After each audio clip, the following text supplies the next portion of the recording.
Good afternoon, guys. Welcome to my channel Prabhu Ki Padhai. And today we are going to start the course structure of the class 12th and what is the fundamental of the chapters, how many units are there in, and how many marks, what is the weightage of that unit. Totally we are discussing in the class. Means in short, अगर देखा जाए तो मैं आपसे सिर्फ सीधा ये बोलना चाह रहा हूँ कि आज कोर्स स्ट्रक्चर के बारे में आपको समझाऊंगा कि क्लास 12th में किस तरीके से पूरे CBSE में आपके 6 यूनिट कैसे दिए गए हैं, उनका क्या वेटेज है और उन्हें किस तरीके से हमें कैसे पढ़ना है, ठीक है, कैसे यूनिट वाइज हैं। क्योंकि क्या होता है कि बहुत सारे बच्चों को हमारे नहीं पता रहता है कि सर हमें कितने चैप्टर पढ़ने हैं और हर चैप्टर का कितना वेटेज है। ये सारी बातें इसी क्लास में आप देखेंगे, ठीक है। तो चलिए हम लोग फटाफट ज़्यादा लेट न करते फटाफट स्टार्ट करते हैं। तो मैं आपको सीधा ये बताना चाह रहा हूँ कि भाई इसे कैसे पूरा समझते, पहले पूरा स्ट्रक्चर देखिए। आपका जो सब्जेक्ट है वो टोटल 100 मार्क्स का आता है, ठीक है। तो पहले ये समझ लेते हैं भाई क्या है कैसे, ठीक है। टोटल पूरा जो सब्जेक्ट है, मतलब एक तरीके से मैथमेटिक्स जो सब्जेक्ट है वो सब्जेक्ट है क्या बेटा, वो सब्जेक्ट आपका आता है सर 100 मार्क्स का, ठीक है। मतलब मैथमेटिक्स, ठीक है। सब्जेक्ट कौन सा है सर, सब्जेक्ट है आपका सर मैथ्स, ठीक है। मैथ्स आपका आता है 100 मार्क्स का, ठीक। इस 100 मार्क्स में हमारा 2 सेक्शन डिवाइड होता है। पहला होता है क्या बेटा, पहला होता है 80 marks and the second one is 20 marks, ठीक। अब ये जो 80 मार्क्स होता है, this is the written paper, ठीक है। ये एक रिटन पेपर होता है, मतलब इसी के लिए हम लोग इतनी पढ़ाई कर रहे हैं, ठीक है। ये जो 20 मार्क्स होता है बेटा, ये होता है क्या, इंटरनल असेसमेंट। क्या होता है, इंटरनल असेसमेंट, ठीक है। It is given by school, ठीक है, it is given by school. तो पहले इसकी बात करने से पहले सबसे पहले इसकी बात कर लेते हैं भाई कैसे क्या है। देखो ये जो 20 मार्क्स जो स्कूल से जो मिलते हैं बेटा, ये कई चीज़ों पे डिपेंड होते हैं। जैसे सबसे पहले डिपेंड करता है क्या बेटा, आपकी अटेंडेंस, आपकी अटेंडेंस जो सबसे इम्पॉर्टेंट है। सेकेंड वन इज़ प्रोजेक्ट, क्या होता है भाई sir, project. Third one is assignment, क्या होता है सर, असाइनमेंट, ठीक है, असाइनमेंट, ठीक। क्लास बिहेवियर, बहुत सारी चीज़ों पे ये बहुत, ठीक। तो सबसे पहला जो इम्पॉर्टेंट होता है क्या होता है बेटा, सबसे पहले जो इम्पॉर्टेंट होता है वो होता है अटेंडेंस, ठीक है। Attendance is the most important things in the school and the second one is project. मतलब मैथमेटिक्स में आपका कुछ प्रोजेक्ट दी जाएगी, कुछ एक्टिविटी। इस प्रोजेक्ट में आप ये समझिए कि आपको एक्टिविटी दी जाएगी, क्या दी जाएगी, एक्टिविटी दी जाएगी, ठीक है। उसके बाद फिर assignment and the fourth one is class behaviour. और सबसे इम्पॉर्टेंट जो आपका सेक्शन है वो है क्या, ये पूरा दिया जाता है क्या, यूनिट टेस्ट, ठीक है, यूनिट टेस्ट, ठीक है। उसके बाद हाफ ईयरली भी इसी में जाएगा, ठीक है, हाफ ईयरली भी इसी में जाएगा। तो कहने का ये मतलब है सबसे इम्पॉर्टेंट क्या है, सबसे इम्पॉर्टेंट सर क्या, sir attendance and the second one is sir assignment and the third one is most important that is the class test. ये जो क्लास टीचर होता है वो डिपेंड करता है कि वो किस तरीके से, मतलब कितना वेटेज किसको देना है। लेकिन इतना मान के आप चलिए कि सभी स्कूल ये चाहता है कि उसका जो बच्चा है वो सबसे अधिक मार्क्स पाए। मतलब 20 में एक एवरेज अगर मार्क्स में अगर देखूं तो लगभग 18 मार्क्स 17 मार्क्स इस तरीके से मार्क्स आपको दिए जाते हैं। बात कर लेते हैं इस 80 मार्क्स के पेपर की।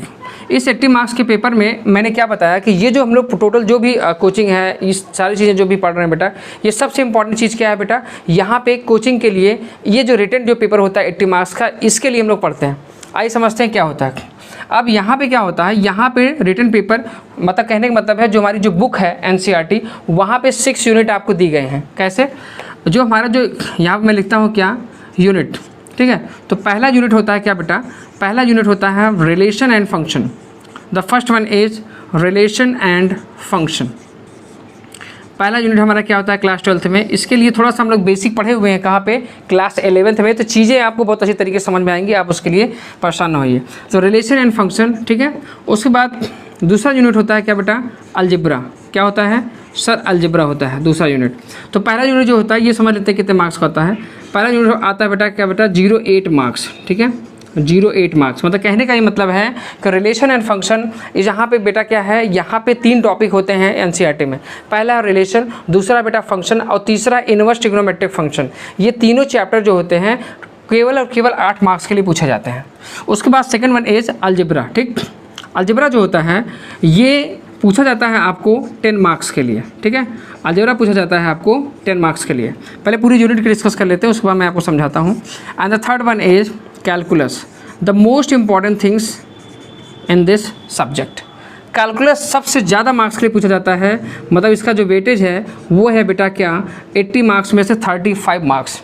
80 मार्क्स में से 35 मार्क्स के लिए आपका अलजेब्रा बेटा पूछा जाता है। इसका मतलब है कि ये सेक्शन बहुत ही ज़्यादा इंपॉर्टेंट है, मतलब इस सेक्शन की तैयारी करना बहुत ही ज़रूरी है।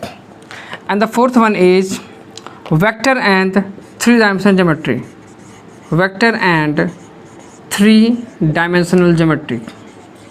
ठीक है, वेक्टर एंड 3 डायमेंशनल ज्योमेट्री। तो कहने का ये मतलब है कि ये भी इम्पॉर्टेंट है, ये भी सेक्शन अच्छा है। तो वेक्टर एंड 3 डायमेंशनल ज्योमेट्री ये आपका आता है क्या बेटा, ये आता है 14 मार्क्स का। ठीक है, उसके बाद 5th यूनिट की तरफ चलते हैं। 5th यूनिट हमारा क्या है बेटा, लीनियर प्रोग्रामिंग। क्या होता है सर, लीनियर प्रोग्रामिंग। ठीक है, क्या होता है सर लीनियर प्रोग्रामिंग। ये जो है बेटा ये है आपका 5 मार्क्स के लिए। क्या होता है सर, 5 मार्क्स के लिए। And the last one is probability. Probability जो है ये बेटा आपको 8 मार्क्स के लिए पूछा जाता है। इस तरीके से अगर मैं टोटल निकालने की कोशिश करूं तो ये पूरा पेपर आपका 80 मार्क्स का पूछा जाता है। ठीक है, तो कहने का मेरा ये मतलब है बेटा कि ये पूरा सेक्शन किस तरीके से आता है। ठीक है, इसको थोड़ा सा अच्छे तरीके से समझते हैं। ठीक है, आपको नहीं दिख रहा था, कोई बात नहीं, अब आपको दिखेगा पूरा। तो बेटा ये जो 80 मार्क्स का जो पेपर आता है उसमें रिलेशन एंड फंक्शन 8 मार्क्स के लिए पहला यूनिट है आपका। दूसरा यूनिट है बेटा क्या आपका अलजेब्रा, वो आपका 10 मार्क्स का है। कैलकुलस सबसे ज़्यादा मार्क्स के लिए पूछा जाता है। मतलब अगर आपको कैलकुलस ना आया तो मतलब आप फेल भी हो सकते हैं। ठीक है, उसके बाद आया वेक्टर एंड 3 डायमेंशनल ज्योमेट्री जो कि 14 मार्क्स का है। And linear programming that is 5 marks and the probability is 8 marks.